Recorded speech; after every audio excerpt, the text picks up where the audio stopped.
Salam smart people yang terkasih di dalam Tuhan. Kita berjumpa kembali di dalam setiap kebenaran firman Tuhan. Hari ini kita mau belajar tentang hikmat.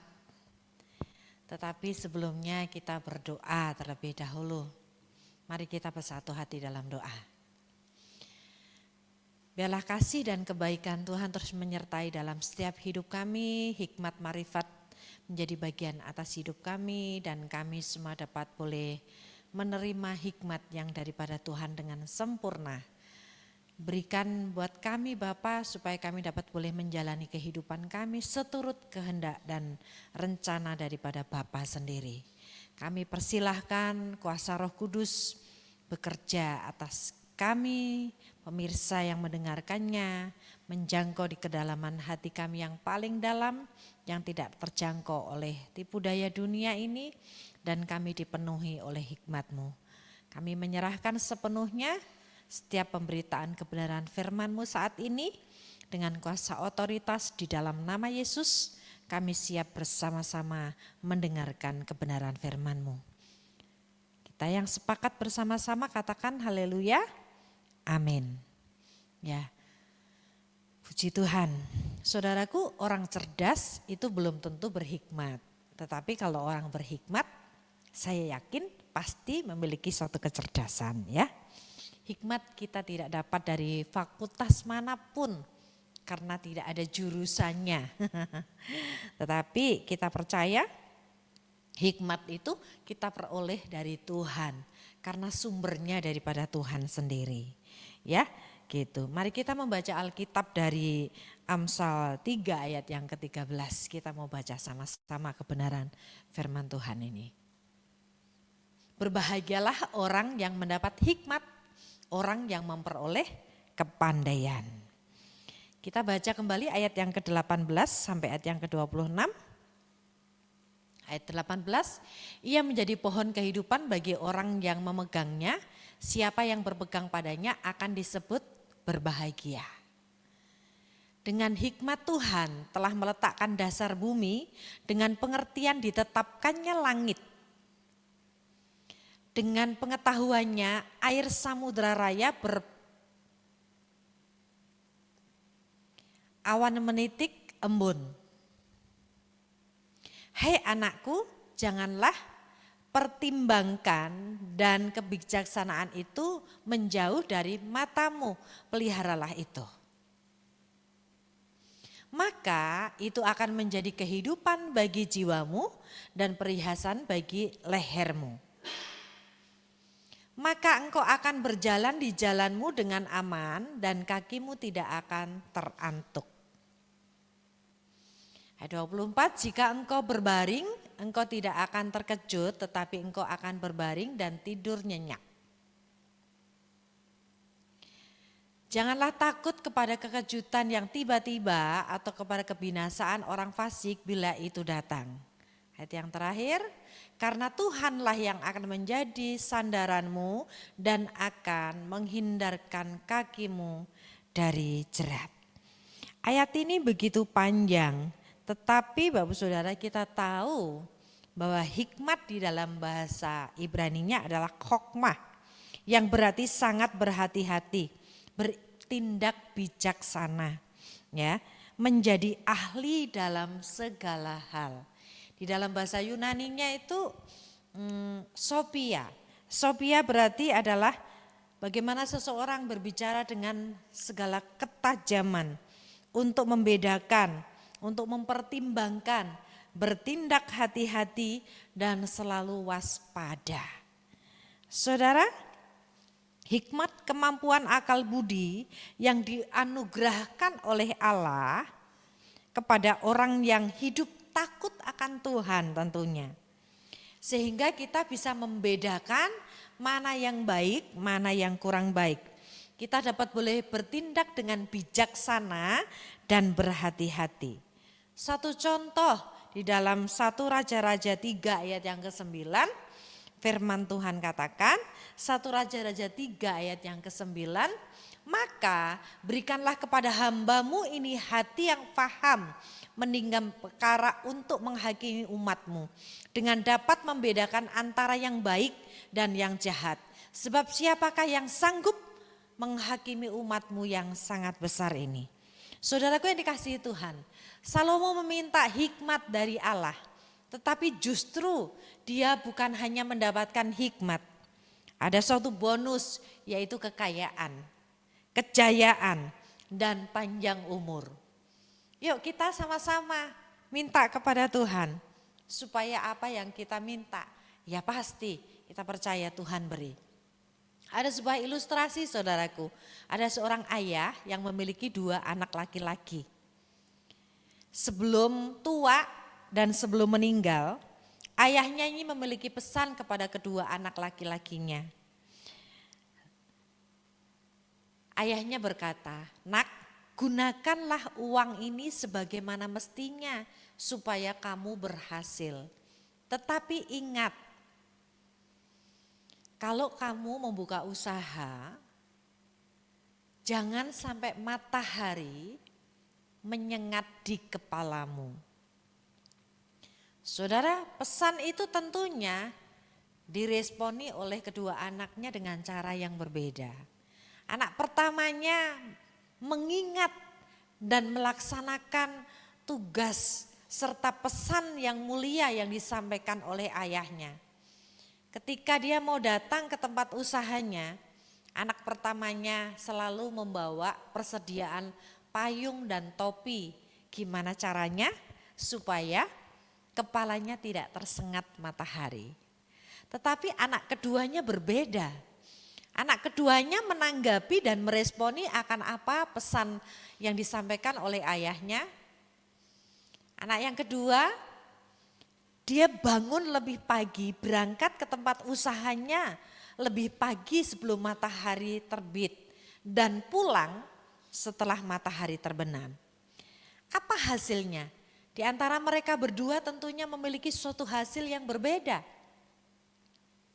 Tetapi satu hal kita tahu, bahwa setiap kebenaran firman yang disampaikan buat kita harus meresponi dengan cara yang benar.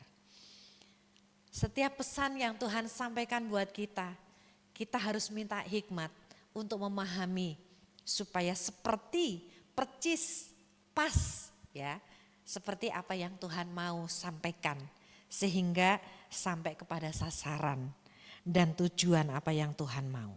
Bagaimana caranya untuk memperoleh hikmat, saudara? Ada banyak cara. Salah satunya adalah kita minta hikmat dari Tuhan. Kita buka di dalam Yakobus 1 ayat yang kelima, firman Tuhan katakan, "Tetapi apabila di antara kamu ada yang kekurangan hikmat, hendaklah ia memintanya kepada Allah, yang memberikan kepada semua orang dengan murah hati dan dengan tidak membangkit-bangkitkan. Maka hal itu akan diberikan kepadanya." Firman ini dikatakan minta. Kita yang kekurangan hikmat, kita yang enggak punya hikmat, minta sama Tuhan. Maka Tuhan akan memberi. Dan dia pasti memberi, firman Tuhan katakan. Lalu Amsal 2 ayat yang 6 firman Tuhan katakan. Amsal 2 ayat yang ke-6. Karena Tuhanlah yang memberikan hikmat, dari mulutnya datang pengetahuan dan kepandaian. Ayat ini semakin diteguhkannya bahwa semuanya berasal daripada Tuhan. Dan kita tahu jika kita meminta kepadanya pasti dia akan memberinya. Amin ya saudara ya, kita setuju ya dengan suatu kebenaran firman Tuhan. Yuk kita buka lagi di dalam Efesus. Efesus 1 ayat 16 sampai ayat yang ke-17.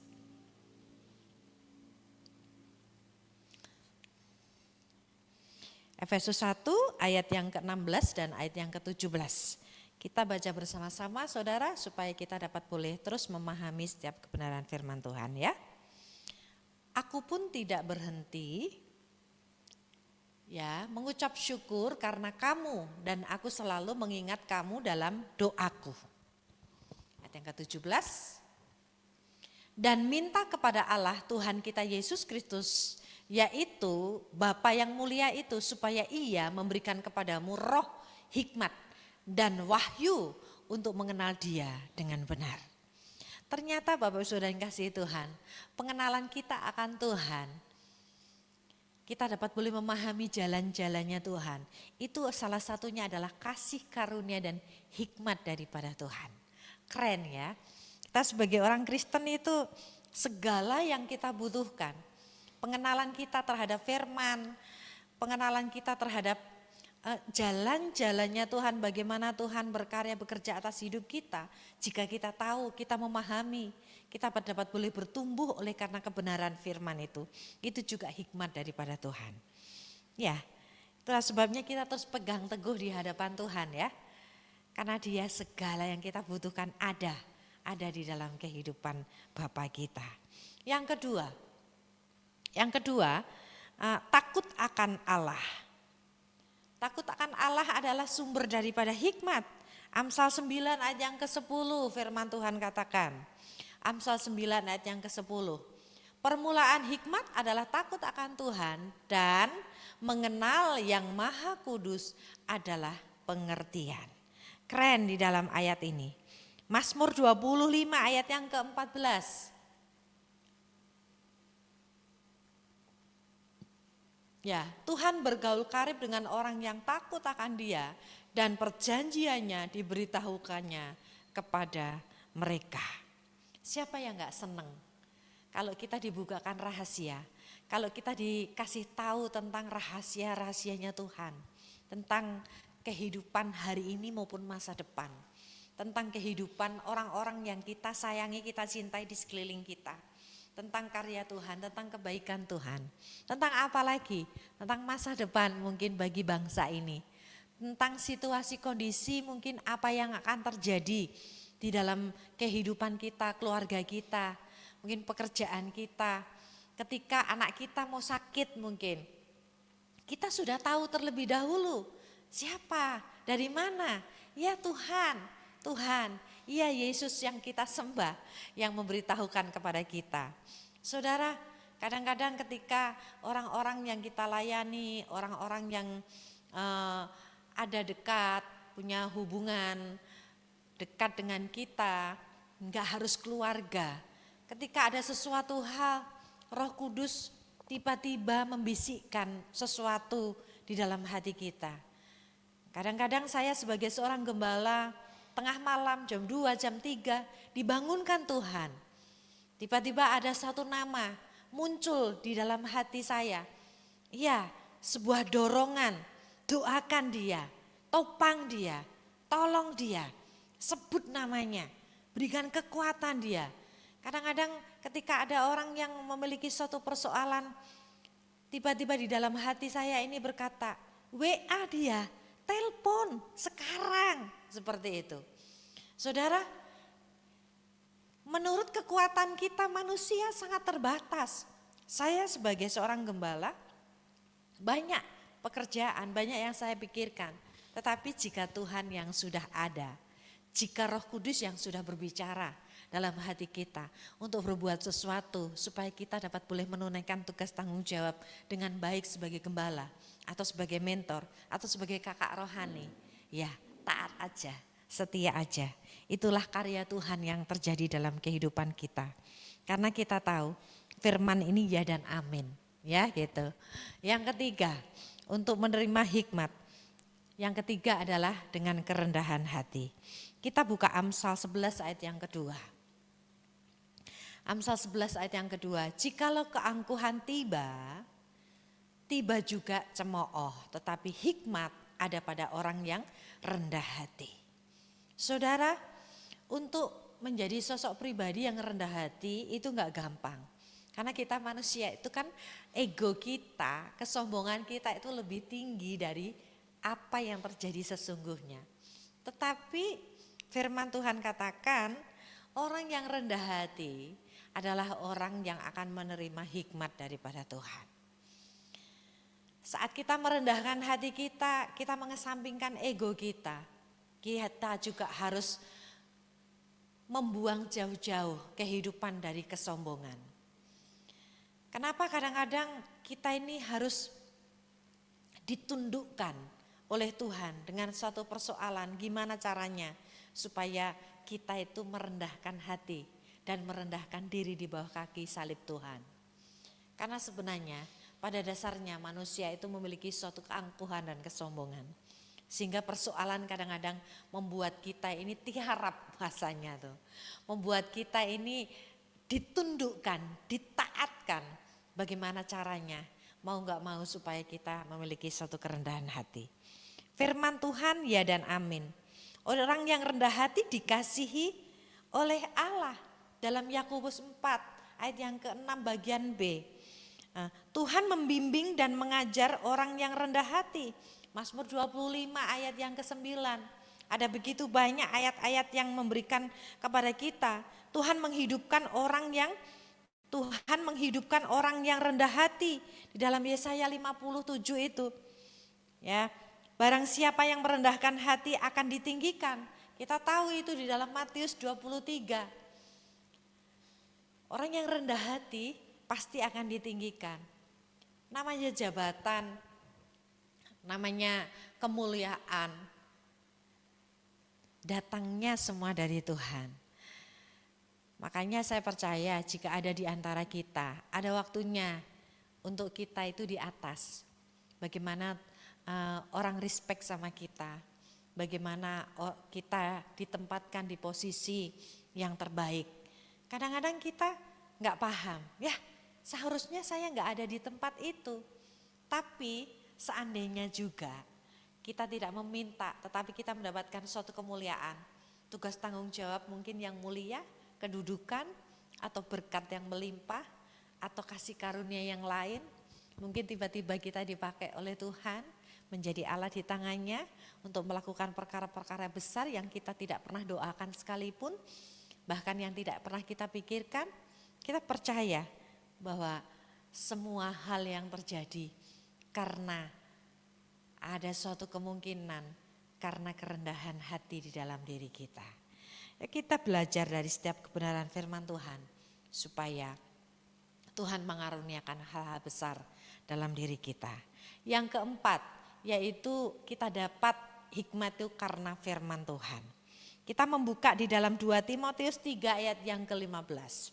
2 Timotius 3 ayat yang ke-15 firman Tuhan katakan, ingatlah juga bahwa dari kecil engkau sudah mengenal kitab suci yang dapat memberi hikmat kepadamu dan menuntun engkau kepada keselamatan oleh iman kepada Yesus Kristus. Haleluya. Kita buka Mazmur 119 ayat 99 sampai ayat yang ke-100. Kita mau baca bersama-sama. Saat ini kita banyak membuka Alkitab ya supaya kita tahu. Aku lebih berakal budi daripada semua pengajarku, sebab peringatan-peringatanmu kurenungkan. Ayat yang ke-100. Aku lebih mengerti daripada orang-orang tua, sebab aku memegang titah-titahmu. Saudaraku yang dikasihi Tuhan, ayat-ayat ini meneguhkan dalam setiap hidup kita.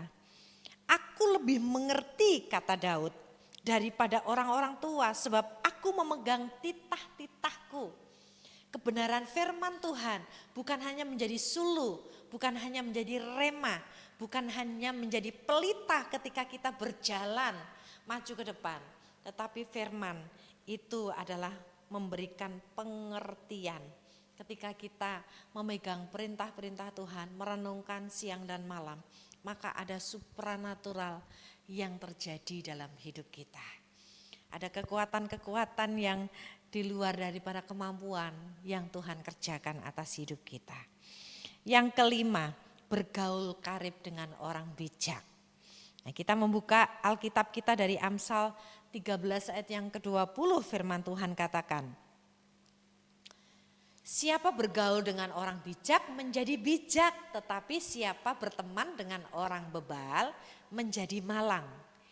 Kebenaran ini menjadi biasanya ayat-ayat ini dipakai oleh kehidupan anak-anak muda yang sedang hidup dalam suatu pergaulan. Ya, ada orang yang berkata, kalau kamu bergaul dengan orang yang jual parfum, pasti baumu wangi gitu ya. Tapi kalau kamu bergaul dengan pemabuk, ya mau nggak mau, walaupun nggak minum, tapi baunya itu pasti alkohol gitu ya. Nah saudara, yuk kita bergaul karib dengan orang bijak supaya kita juga bertambah bijak yang sudah ada bertambah ya. 1 Korintus 15 ayat 33 firman Tuhan katakan. Kita mau baca bersama-sama. Janganlah kamu sesat, pergaulan yang buruk merusak kebiasaan yang baik. Ayat itu dituguhkan kembali. Dan kita tahu pergaulan kita itu sangat menentukan masa depan kita. Mungkin ada di antara pemirsa, anak-anak muda yang saat ini sedang memiliki suatu pengaruh oleh karena lingkungan dan pergaulan. Yuk kita memiliki suatu kesadaran bahwa masa depanmu tidak di tangan orang tuamu. Ya, pergaulanmu hari ini menentukan kehidupan masa depanmu. Memang mungkin belum kelihatan, tetapi apa yang kamu kerjakan, pergaulanmu menentukan masa depanmu. 10 tahun, 20 tahun yang akan menjadi siapa kamu nanti. Kamu tentukan dari sejak sekarang ini.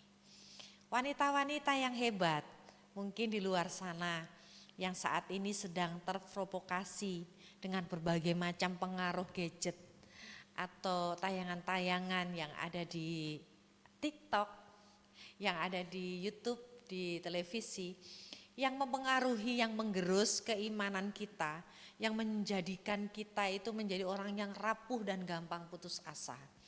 Yuk kita mulai kembali kepada pergaulan kita yang baik. Apalagi anak-anak di zaman sekarang ya, anak-anak Gen Z di zaman sekarang, anak-anak strawberry kelihatannya, anak-anak itu kelihatannya bagus, menarik, tetapi rapuh gitu ya. Kita sebagai orang tua apa yang kita lakukan untuk mendidik anak-anak kita di dalam generasi Gen Z, di dalam generasi strawberry ini? Kita harus memiliki suatu cara yang protektif. Karena anak-anak apalagi di bawah 17 tahun mereka belum bisa membedakan mana yang baik, mana yang kurang baik. Mereka lebih toleransi besar, pertemanan mereka lebih penting dari segala-galanya. Tetapi kita orang tua sebagai sosok yang sudah dilahirkan lebih dulu, yang sudah tua dan menjadi dewasa di dalam pengetahuan dan di dalam iman. Kita jaga anak-anak kita, bukan hanya mengajarkan kepada mereka tentang etika, tentang kehidupan, tetapi mengajarkan bagaimana mereka untuk bergaul, dengan siapa mereka bergaul. Para orang tua hendaknya bisa mengawasi. Ya begitu juga dengan saya memiliki anak di umur 17 tahun. Gak gampang untuk mendidik mereka di umur-umur yang sekian. Tetapi kita percaya selain kita didik dalam pikiran dan hatinya punya attitude yang baik untuk mempersiapkan masa depan anak-anak kita. Kita juga pegang rohnya ya, supaya mereka memiliki pergaulan yang baik dan frekuensi yang baik di tengah-tengah kondisi keadaan yang sangat memprihatinkan di zaman sekarang. Iya, sekarang sangat mengerikan. Anak kita gak keluar dari rumah, di rumah saja. Kalau anak-anak kita mau di Facebook itu tayangan-tayangan yang tidak sesuai dengan kebenaran firman Tuhan sudah merajalela sekali. Ya, apalagi tayangan-tayangan di Facebook, apalah itu. Ya, saya kurang mengerti tentang dunia maya itu, tetapi saudaraku sangat memprihatinkan. Kita orang tua aja sering kejebak. Kita nggak pengen melihat sesuatu, tetapi kadang-kadang ya muncul dengan sendirinya. Apalagi anak-anak kita, ya gitu. Tapi bagaimana? Ya kita doakan dia, kita jaga pergaulannya, kita tetap memberikan suatu pengertian bahwa apa yang mereka lihat, bahwa apa yang mereka kerjakan sekarang memberikan suatu pengaruh yang besar untuk kehidupan dan masa depannya. Lalu yang keenam, menjaga kekudusan dari segala kenajisan. Hal ini terjadi diperhadapkan dalam kehidupan anak muda yang bernama Daniel. Kita buka Daniel 1 ayat yang ke-8. Kita mau baca-baca supaya kebenaran firman Tuhan ini memberikan satu kekuatan dalam setiap hidup kita ya. Ya haleluya. Daniel 1 ayat yang ke-8 firman Tuhan katakan, Daniel berketetapan untuk tidak menajiskan dirinya dengan santapan raja dan dengan anggur yang biasa diminum raja. Dimintanyalah kepada pemimpin pegawai istana itu supaya ia tak usah menajiskan dirinya. Saudaraku yang dikasihi Tuhan, ada seorang anak muda, dia adalah Daniel. Tetapi kenapa dia bisa mengambil suatu keputusan yang tepat ketika diperhadapkan dengan kondisi keadaan di dalam sebuah kerajaan Ahasveros? Ya karena dia tahu bahwa dia adalah anak Tuhan. Ya. Apa tanda hikmat bagi kita orang-orang yang percaya? Apa yang menandai kehidupan kita? Tentunya yang pertama, mampu mengambil keputusan dengan cara yang baik. Yang disertai yang tentunya di dalam doa. Saya percaya itu. Mampu menyelamatkan bangsa dari kebinasaan. Satu contoh adalah seorang perempuan yang bernama Esther. Dia bisa menyelamatkan bangsanya karena hikmat daripada Tuhan. Kita membuka Alkitab kita dari Esther pasal yang keempat ayat yang ke-14. Esther pasal yang keempat ayat yang ke-14 firman Tuhan katakan, supaya kita tahu cerita dari kehidupan Esther bagaimana dia berjuang. Sebab sekalipun engkau pada saat ini berdiam diri saja, bagi orang Yahudi akan timbul juga pertolongan dan kelepasan dari pihak lain. Dan engkau dengan kaum keluargamu akan binasa. Siapa tahu mungkin justru untuk saat yang seperti ini engkau beroleh kedudukan sebagai ratu. Pamannya mengingatkan kepada Esther bahwa siapa tahu dengan persoalan yang terjadi seperti sekarang ini ketika bangsa Yahudi akan dibinasakan, justru kamu akan diangkat, kamu akan mendapatkan suatu kedudukan. Pamannya memberikan suatu motivasi, memberikan suatu dorongan bagaimana Esther sebagai seorang anak muda, sebagai seorang perawan untuk dapat boleh mengambil suatu keputusan. Tentu ini bukan keputusan yang sangat baik, resikonya sangat besar karena nyawa yang terjadi dalam kehidupan Esther. Tetapi Esther karena pertolongan dan hikmat daripada Tuhan, dia bisa membela bangsanya. Yuk kita baca di dalam ayat yang ke-16. Ayat yang ke-16, Esther pasal 4 ayat yang ke-16 firman Tuhan katakan. Kita sama-sama, pergilah, kumpulkanlah semua orang Yahudi yang terdapat di Susan dan berpuasalah untuk aku. Esther berkata, janganlah makan dan janganlah minum 3 hari lamanya, baik waktu malam, baik waktu siang. Aku serta dayang-dayangku pun akan berpuasa demikian.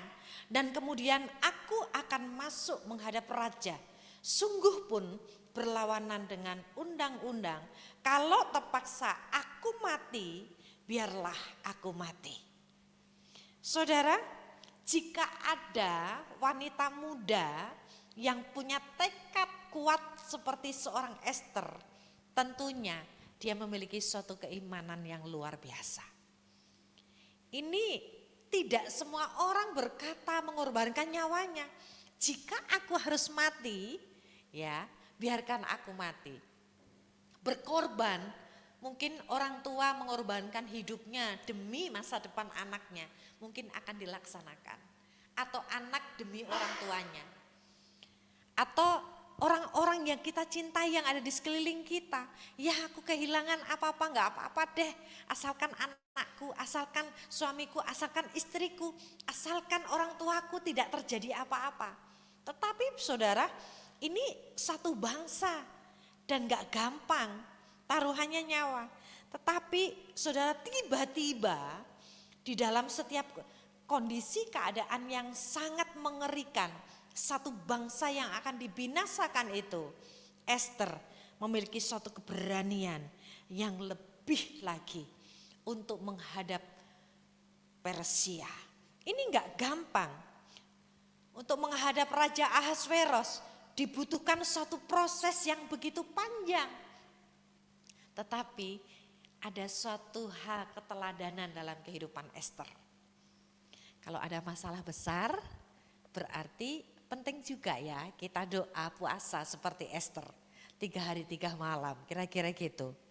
Kalau Esther doanya didengar sama Tuhan, saya percaya Tuhan kita kan Tuhan yang sama.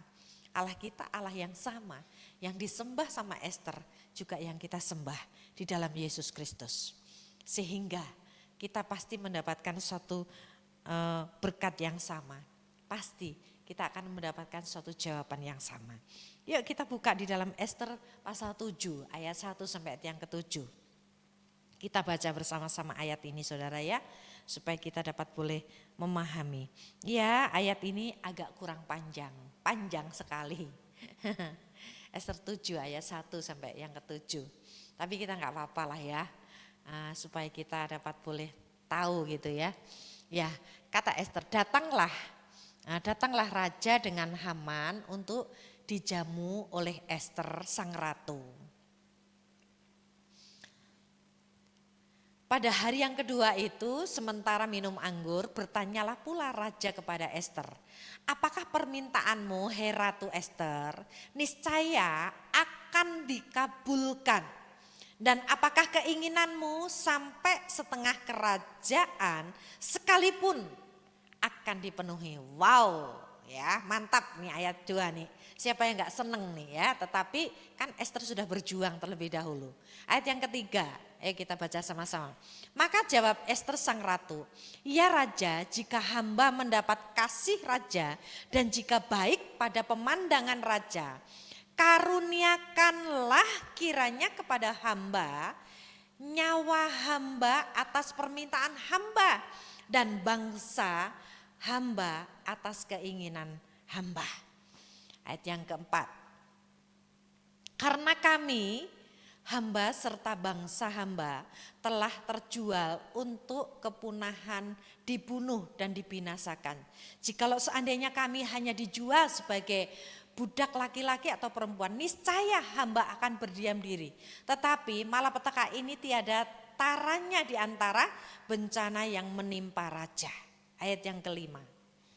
Maka bertanyalah Raja Ahasveros kepada Esther sang ratu, siapa orang itu dan di manakah dia yang hatinya mengandung niat akan berbuat demikian.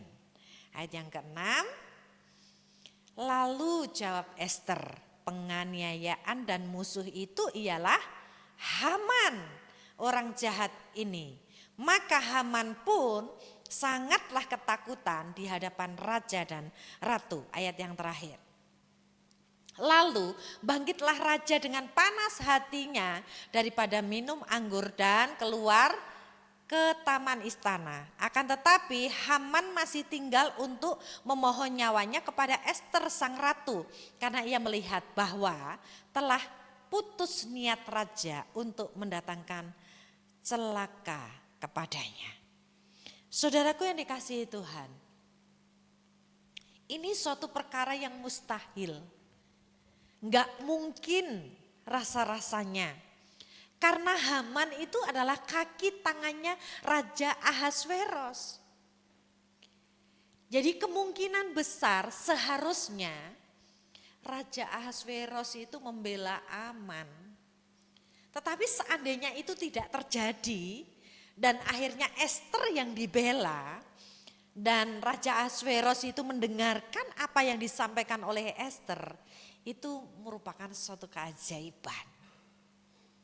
Siapa yang tidak mau menerima sebuah keajaiban? Siapa yang tidak mau terima sebuah mujizat? Jikalau apa yang kita inginkan ternyata tersampaikan dan ada kebaikan, ada jalan titik terang. Wow, ini sesuatu yang luar biasa. Ya. Yang ketiga, mampu mengelola waktu dengan baik. Orang yang berhikmat adalah orang yang bisa mengelola waktu dengan baik. Efesus 5 ayat 15 sampai 17. Firman Tuhan berkata buat kita pada saat ini kita sama-sama belajar supaya kita dapat boleh memahami lebih dalam lagi. Mampu mengelola waktu dengan baik ya. Efesus 5 ayat 15 sampai 17.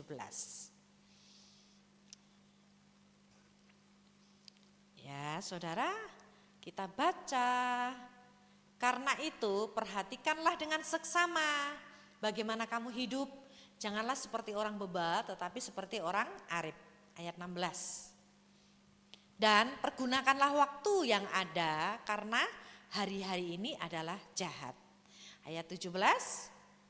Sebab itu janganlah kamu bodoh, tetapi usahakanlah supaya kamu mengerti kehendak Tuhan.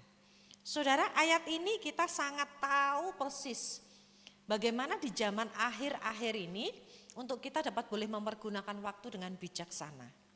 Ya, kapan waktunya kita harus ibadah, kapan waktunya kita harus bekerja, kapan waktunya kita harus berdoa, dan kapan waktunya.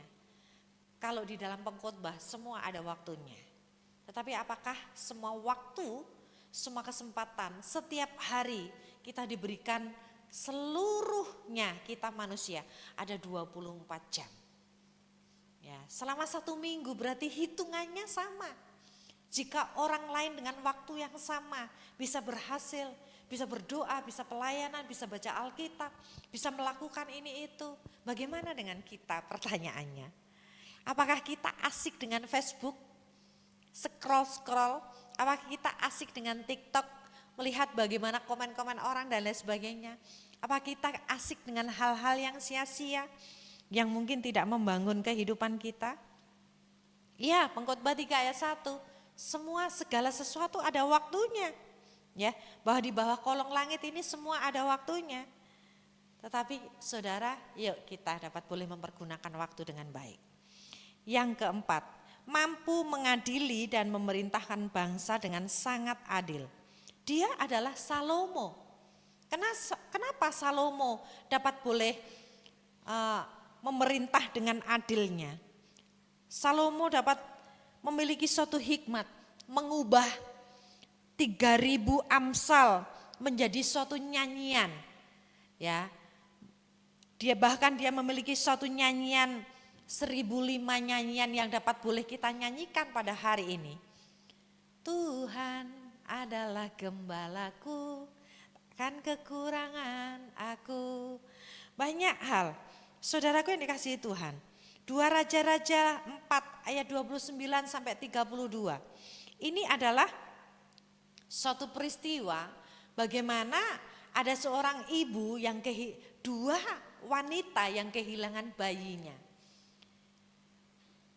Salomo minta hikmat dari Tuhan. Saudara nanti bisa baca di dalam 2 Raja-Raja 4 ayat 29 sampai 32. Ini perkara yang sangat sulit, berbicara tentang seorang anak yang dua-duanya, 2 ibu ini mengalami kondisi keadaan ketika melahirkan anaknya tidak seperti yang diinginkannya. Dan di antara mereka berdua, 2 ibu ini saling mengklaim bahwa itu adalah anaknya. Iya, ini anak saya. Yang satunya lagi berkata, iya ini anak saya. Tetapi Salomo berkata, siapa yang menganggap bahwa bayi ini adalah anaknya,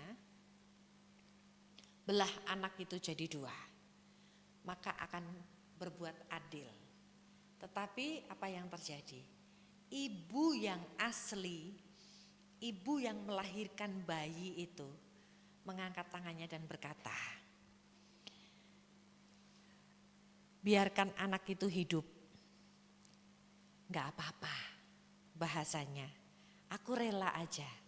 Daud di situ, Salomo di situ tahu bahwa ibu perempuan yang memiliki kerelaan untuk anaknya tidak dibelah jadi 2, itulah ternyata ibu asli yang melahirkan anaknya. Perkara yang sulit dan rumit, tetapi Tuhan selalu membuka jalan. Berarti dalam kehidupan kita, anak-anak Tuhan, kehidupan dalam kekristenan tidak akan kekurangan sesuatu apapun yang baik. Ya, yang kelima, mau menyatakan karakter yang baik. Yakobus 3 ayat yang ke-13, firman Tuhan katakan. Yakobus 3 ayat yang ke-13.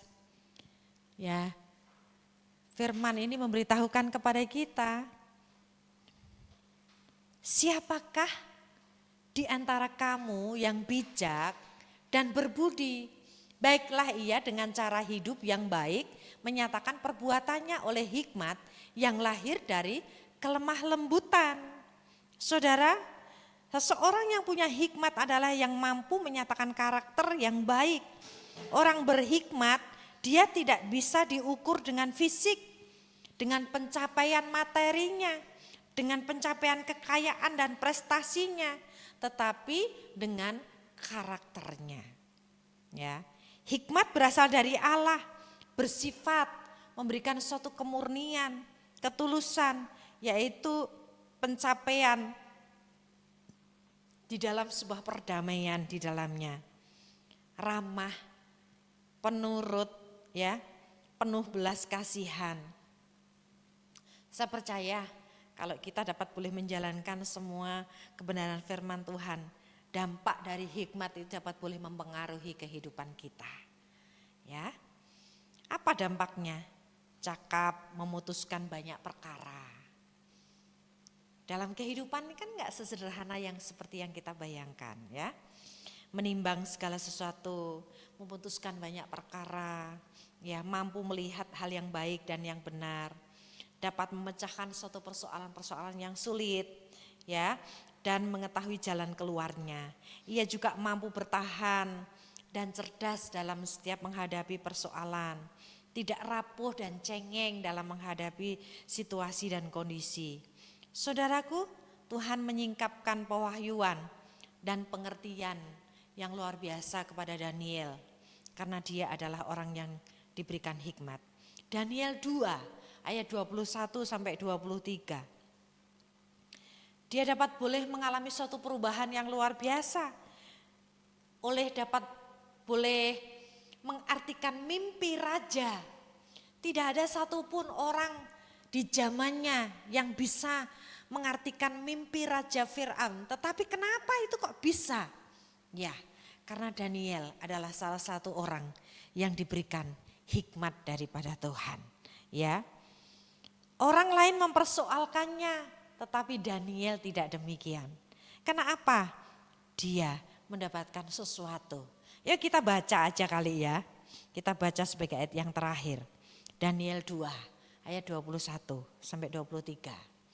Dia mengubah saat dan waktu dan mencatat raja dan mengangkat raja. Dia memberi hikmat kepada orang bijaksana dan pengetahuan kepada orang yang berpengertian. Ayat 22. Dialah yang menyingkapkan hal-hal yang tidak terduga dan yang tersembunyi.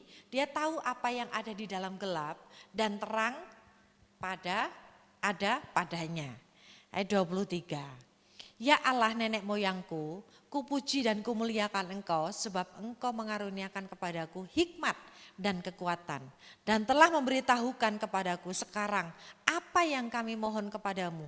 Engkau telah memberitahukan kepada kami hal yang dipersoalkan Raja. Haleluya. Ayat ini sebagai ayat yang terakhir bagaimana kita belajar tentang hikmat. Ya saudara, saya percaya ketika kita diberikan hikmat dari Tuhan, hidup kita memiliki suatu kehidupan dalam kemenangan. Kemenangan dalam hal apa? Ya, kita menang dari dosa. Kita menang terlepas dari kuasa maut, dari kutuk nenek moyang. Kita menang dari perkara-perkara duniawi yang remeh-temeh, yang mengganggu perjalanan hidup kita dalam keimanan kita. Ya, mari kita bersama-sama ikut sertakan Tuhan di dalam segala hal, supaya semakin hari semakin kuat, semakin hari semakin bertambah bijaksana, ya, semakin hari semakin bertambah tegar, dan kita dapat mulai menikmati kreativitas, memiliki ide-ide yang cemerlang, karena kita tahu hikmat daripada Tuhan mewarnai dan mengikuti, menyertai akan setiap kehidupan kita. Kiranya saudara pemirsa mendapatkan suatu berkat dari setiap kebenaran firman Tuhan yang sederhana yang saya sampaikan pada saat ini. Tuhan memberkati. Sebelum kita tutup, kita akan berdoa terlebih dahulu. Kebaikan dan kemurahan terus menjadi bagian atas hidup kami Bapa. Kami bersyukur kami sudah mendengarkan firman-Mu. Biarlah atas kebenaran firman-Mu yang sederhana ini Tuhan juga membuat kami mengerti, mendengar, menerapkan dalam hidup kami, dan kami dapat boleh menjadi pelaku-pelaku kebenaran firman-Mu. Pikiran kami dibukakan, hati kami disentuh, bahkan hidup kami diubahkan oleh karena kebenaran firman-Mu. Di dalam nama Yesus Kristus kami berdoa, kami mengucap syukur, dan kami percaya kami sudah diberkati Tuhan malam hari ini. Haleluya. Amin.